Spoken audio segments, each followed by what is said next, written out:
بله بردامی کار اوفیس آمده با هل بجارتنت انجمن نینر عراق کو بریار ده تفصیل دا بین انجام دان اما کوسا پارزگاه دو که همین رکاری تاتینه انجام دانش بو سرکفنا پروسس هل بجارتنا دا پشتی دمای کاتنا قناغانی کرنا تومارا بایومتری و هروسا ملف کسان خو کاندید کری ادنو کدا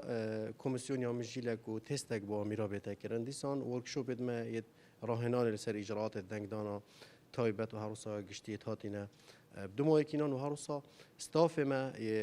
نویسین که ادمه تومارا بایومتری ادنو کدا یبوه 8 کس و هروسا امید قناغا چاپ کرنا ورقا دنگدانه و هروسا تومارا دنگداران دیسان دوی هفته ما وقت اوفیسا پارزگاه دو که بانکش خویا هل بجارتنا یا دست بکری و هروسا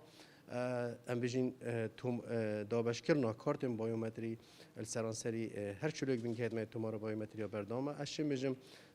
شبکه گشتی همی رکاری تاتینه انجام دانش لای اوفیس آمده بو سرکفتنا پروسس هل بجارتنا بله اما اوفیس پارزگاه دو که گریداین اپ انجمن کمیسیون و البغدا پراستی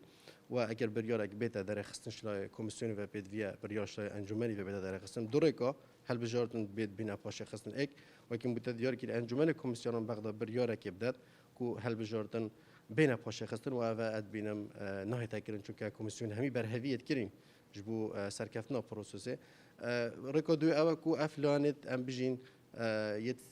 سیاسی العراق اتفاق بیت کردن و دا خازش کمیسیون بکن که هل بجارتن بین پاش خستن لیوک مدیار کری تانو کدا هیچ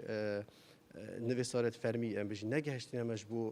پاش خستن هل بجارتن تنها علامه دا باساتی کردن و اگر هاتو هل بجارتن بین ام بجین پاش خستن ادبید ضرره که گلک مادی و معنوی هروسا اف کمیسیون و هروسا الميزانيه العراق شبكات